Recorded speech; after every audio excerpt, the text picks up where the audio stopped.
staying.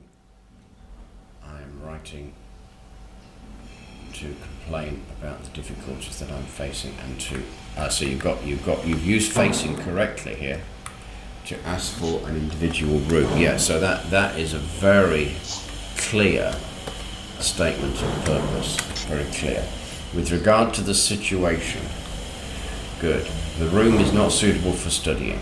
The most disturbing problem is the loud music played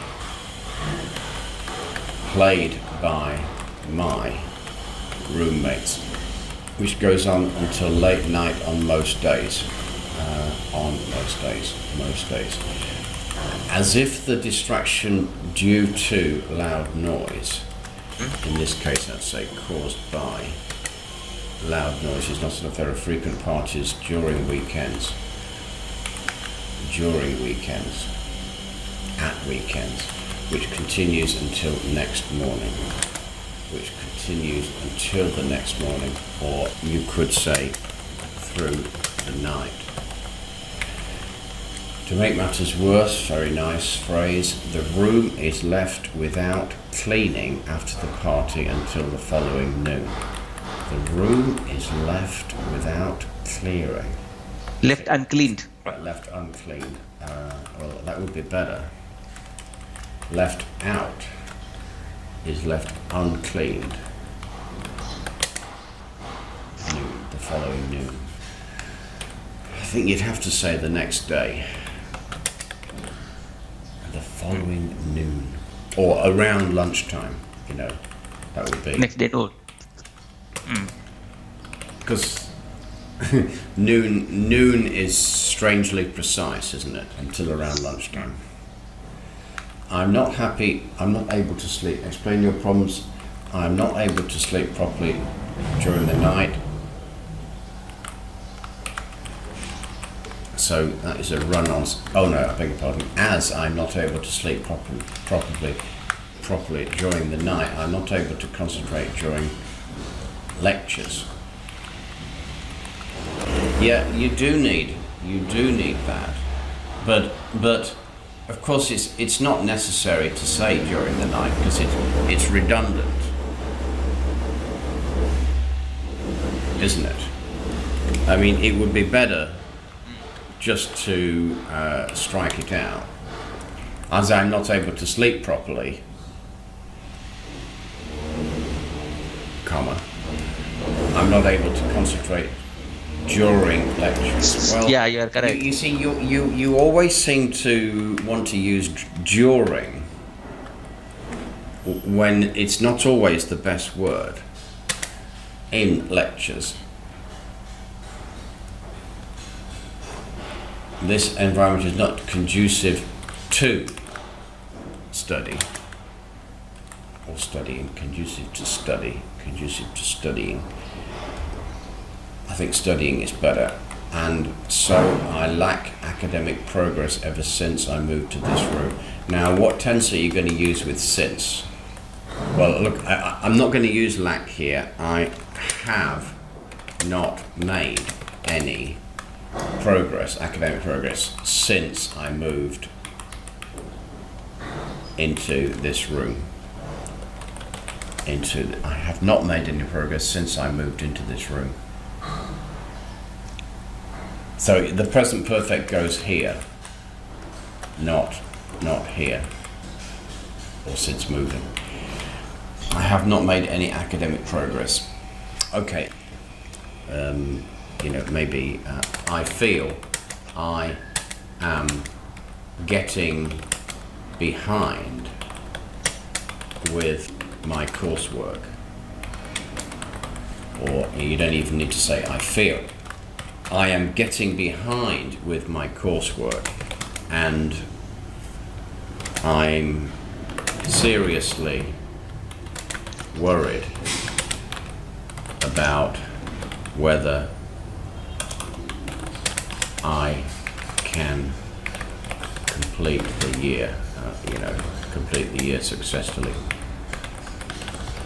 You might fail. Might be a bit too wordy, but as for solutions, good. I suggest you provide me. Okay, so correct use of suggest, very good. provide me. Now this is an important. This is subjunctive, correct? Pardon? This is subjunctive form. Subjunctive. Yes, it is, but Suggest you provide. provide. Yeah, but it is. But the subjunctive here makes no difference. If you said he, then yeah, that would be important, as in it would not have the s if it was he. However, when you've got the second person, the question does not arise. But you're right, it is the subjunctive, but it's kind of invisible. But the problem is you need that. Provide me with an individual room. I prefer this option even though it might cost more. The final exams are around the corner, very good, and I need to cover a lot of syllabus, a lot of syllabus before that. I need to cover a lot of syllabus. The syllabus, I need to cover a lot of this. Well, review might be better. A lot of the syllabus before that. Review. Before that. I seriously hope some vacant rooms are available, or else suggest an alternate solution. Or else. Well, if after or else, we would normally follow it with some kind of threat.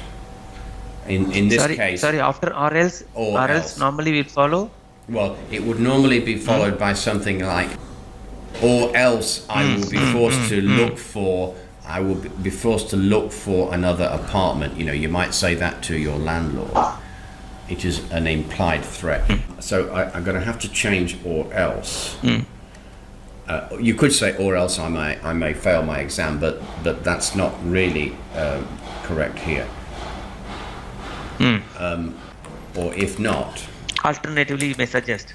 If not, so I hope there are some vacant rooms. If not, if there are no, then would you kindly suggest an alternate solution? Alternate.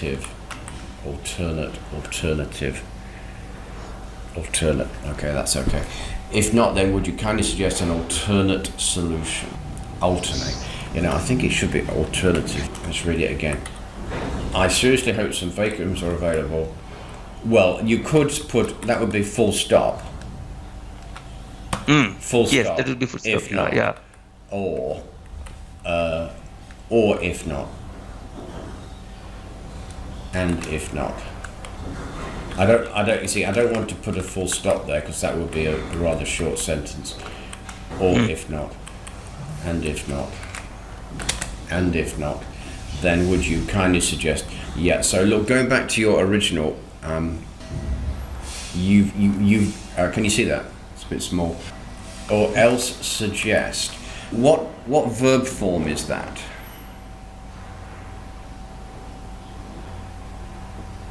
So suggest is a verb. So the problem here is that you are using the imperative. The imperative is used for giving orders. Stand up, sit down, be quiet, go home.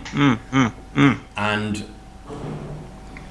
or else you might suggest an alternate solution. Well, or else you might, but you can use it. I've changed it to something similar. Then would you kindly suggest? Would you kindly suggest? Yeah, okay. Which is no longer an imperative. You could say please instead of would you kindly. You could say please. Suggest an alternate solution. It's not please suggest. Comment. Put a comment there. Or please suggest an alternative solution. But an imperative on its own would be a little bit too direct. Yes, I understand. And so that would be an incorrect tone. Anyway, let's have a look. See if we can give you a score. So you've got a clear purpose. You've explained the situation. You've explained why it is difficult to work, and These are two separate ones. Explain your problems and why it's difficult to work. It's kind of difficult because they are basically the same, and it is Same. also difficult because the situation is the same. It's difficult to distinguish between those two. However, the paragraphing makes it clear.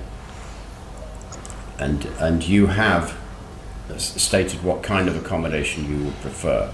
So I think you have done enough for a 7, and your cohesion and coherence again. Okay, look, but your paragraphing is clear, your signposting is clear. I wouldn't penalise that. I would penalise that under grammar, or it might be penalised under TA as incorrect tone. However, as the rest of the tone for the rest of your letter is good, then the examiner may just say that's a minor slip and not give you a 6. So look, I think it's going to be a 6.5 again, as with the others. And it is general English mistakes which are holding you back. Now, it's not easy to improve the general English fellow. You know, I would feel much more comfortable about having to improve TA and C&C, task achievement and cohesion and coherence, because improving the general English is difficult. It is a large field to improve. I mean, how do you set about improving your vocab? Well, we've discussed it before, and my suggestions are active reading. That is, paying attention to what you are reading and listening to, and putting everything you learn into Anki. So it's going to be a time-consuming business, but that's the only method I can think of, along with doing grammar exercises and exercises in books like English Grammar in Use, Vocabulary in Use. That's what. Oh, there is a book called Vocabulary in Use. There is. Oh, I don't know about that. Okay, well, I can send it to you.